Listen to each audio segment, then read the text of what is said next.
One thing that is a little nice about Uber is that when they want to conquer a market, we're their best friends. Until, of course, we aren't. Hey everyone, this is Kevin the Apptrepreneur, and I was given this story by quite a few of you people. I think I was actually given this story in my emails more than the other two major stories that closed out the week, and I couldn't figure out why at first. Here's what the article said. Uber Freight is paying big to compete in the digital freight marketplace. 99% of its revenue goes to carriers. Now, I don't know 100% why this was recommended to me so much, although I've got a few suspicions. One of my suspicions is that it does show Uber as doing something very good for the independent contractors. And admittingly, it is. It is. 99%, that is way more than generous. That is a... oh boy. Even as an Uber driver, I never got 99% of my earnings. And I think other people are sharing it with me because they wanted to see if, not only if I would make a positive video, but if I would talk about the positive aspects. And then some people asked if there was a downside to this. So I was getting a lot of people sending me this, some of whom are pro Uber and some of whom are negative Uber. And they probably want to know what my opinion of this is. Do I think this is a good or a bad thing? And I guess I'll just kind of give you a little bit of a heads up, and then we can talk about this in more detail. Yes, this is obviously a good thing. The negative is that it's not going to last, because it never does. So let's look at what we got first. In an attempt to undercut competitors and capture market share, Uber Freight, the digital freight marketplace operated by U.S. ride-hailing giant Uber, is giving nearly all its revenue to carriers, according to a Morgan Stanley report cited by the Wall Street Journal. Now, that first paragraph sums up exactly what is going on so perfectly. First sentence, no one's fooled here. The cards are all on the table. In an attempt to undercut competitors and capture market share, Uber Freight, the digital freight marketplace operated by U.S. ride-hailing giant Uber, is giving nearly all its revenue to carriers. Now, at first you might be wondering, well, who's the competitors? And I'm going to be honest, I don't know 100%. I suspect they might be thinking about Roadie, because Roadie does a lot of road trip furniture moving stuff at way too cheap of a price. However, if you're going to do a road trip and you have a big U-Haul truck, I have seen some people do some pretty impressive blogging for Roadie. And I believe, not to live, but there was, oh geez, I made a video about it, but I can't remember the name. It was a moving company by app. I think it was called Curve or something. I don't know. It was something like that. I'll probably put the logo on it somewhere just to kind of show that I know what it is. And Uber is one of those companies that when they enter a space, especially if they're early and there aren't other competitors, they will do what they can to squander the competitors so that they can take over the market. This is what they did with the price rates. They wanted to put two other rideshare companies out of business, and they succeeded with Sideway. Lyft did not go away as they anticipated, though, and now they're all in this mess of sticking to the bottom of the barrel because customers are used to paying that much money, and if anyone raises the prices, it's going to definitely give the other company an advantage. So let's continue this, though. Morgan Stanley estimates that Uber Freight shares a whopping 99% of gross revenues with carriers. For comparison, the industry standard is somewhere between 85 and 80%. Here's what it means. Uber Freight is adding years to its timeline of becoming profitable by prioritizing customer acquisition and demand buildup. Uber's other bets segment, which consists primarily of Uber Freight, is seeing millions of dollars in losses, which are rising. The other bets segment posted a 71 million loss in the first quarter of 2019, a significant year-over-year increase from the 20 million loss seen in the first quarter of 2018. Although some of this increase is likely due to Uber Freight's expansion efforts, sharing 99% of gross revenue is clearly hurting any chance of the company turning a profit. Oh yeah, you think? I mean, look, just to let you know how bad 99% is, if you gave someone $1 and they said it's 99% off, it costs you a penny. That's a 99% discount. So Uber's not making any money off this right now. Uber Freight has backed itself into a corner by sharing such a high portion of revenue relative to the industry standard. Offering initial price cuts or other perks to build customer demand and loyalty is not a new strategy for early stage companies. In fact, it's a strategy that e-commerce giant Amazon has become famous for, and they continue to do it.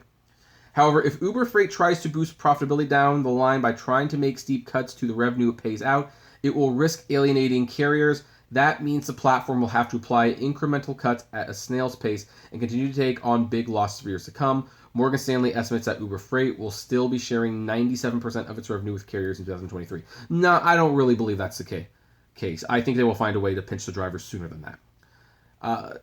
Because, let's see here, that's like, 4 years away? Within 5 years, they typically want to start squeezing. So what Uber has done, and this is what they did with the regular drivers, by the way, they started out giving insane rate prices. They started giving out crazy bonuses. Some of my weekly bonuses were $2,000 if you did like 120 rides in LA.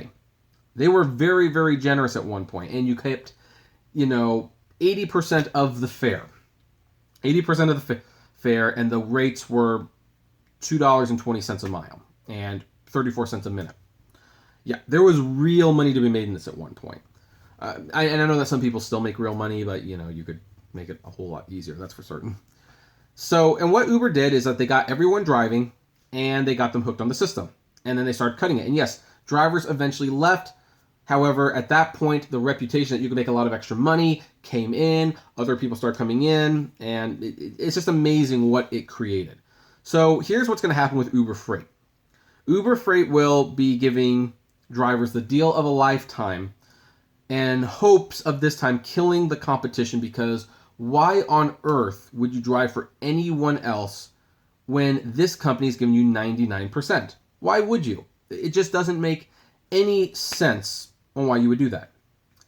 Well, once other companies are gone, Uber will start taking 20%, which would be fine, by the way, but they'll start cutting the rates. And yes, some drivers will leave, but then some people, they've made this their livelihood. They've made this their job, and you can't just up and leave your job. Heck, some people even like it too much where it doesn't matter how much is taken, they will continue to do it. So that's what Uber is doing with Uber Freight. They've done it with UberX. They pretty much do it all the time. The bigger picture. If Uber Freight can't offer a significant price advantage, it will struggle to capture any meaningful share of the digital freight market because many legacy players have introduced digital services of their own that can compute from a technical level. Legacy logistics companies like DAT, C.H. Robinson's, I know C.H. Robinson actually, and Coyote Logistics have all attracted truckers with their own digital freight matching services. A carrier list surveys of U.S. truckers cited by FreightWave show that the 6 most downloaded digital freight matching apps, half of which were offered by legacy logistics firms. Even when it comes to app stickiness, the offerings of legacy logistics firms were bound to be superior to that of a digital-first challengers. Since Uber Freight doesn't boast a substantial competitive advantage from a technological standpoint, it must emphasize its price advantages or else lose out on a digital freight market that's expected to be worth $54.2 billion by 2025. And this point might actually be the main reason why you don't see Uber raising the prices for UberX or anything, at least not on your end, because right now, Uber has both the technological and the pricing advantage. However, other companies are looking into getting into rideshare. Tesla, Amazon, Google, they all want to get in on this. And Sony has even jumped into the fray in Japan. And granted, they created a network service for taxi drivers, but once they decide they want to flip the switch and become a rideshare company, they can make it available to everyone. They've got an established network, and they can sustain losses, even if they're charging more money. So, other companies will join in. Uber makes an app. It's not that difficult to replicate it. It's not even that difficult to reverse engineer it, if you will. So Uber knows that that's coming, and now Uber's entering a market that they did not get into first. They do not have a grip on it, and that is why they're offering the carriers 99%, because the money's the only thing they can do to convince people to stay there. But in America or other countries, when it comes to rideshare, what are you going to do? If you don't want to do Uber or Lyft, who are you going to do rideshare with? Juno, they're only in New York, and they're not even very good anyway. Via, a few places in LA. Same with Zipcar. But no, Uber and Lyft are the big ones. So until one of those services actually become like a powerhouse, that's why it is the way it is. So anyway, then there's like a little ad right there. We're not going to get into any of that. We've got this little image here to show, downloaded use, stickiness rate, all that jazz. We're going to leave it there, and I'm going to ask you, are any of you Uber Freight drivers, carriers, like, what do you think about this? It's obviously good for you because you get more money in your pocket, but do you not see a bigger problem coming somewhere down the line, or are you not concerned about that at all? Do you think this is not going to be an issue? Again, it's nice that Uber is definitely doing this for you. Take advantage of it while you can, but I've been down that road. Uber was very generous to me and hundreds of thousands of other drivers until they decided they didn't want to be anymore, and that's just the way it is. So anyway, I'm going to leave this image there. I'd like to know what you think about it. Comment below. Ooh, like, favorite, share, subscribe. Got some hair came out. If you enjoy my videos, consider becoming a Patreon member. It's totally optional, but even as little as $1 a month goes a long way to helping the channel run smoothly, and you get access to my Patreon's exclusive blog. Also, check me out at the Apptrepreneur Vlogs channel, and if you want to talk to me or other fellow drivers, check us out at Facebook at the Apptrepreneur Hangouts. And as always, flame responsibly. Have a good one.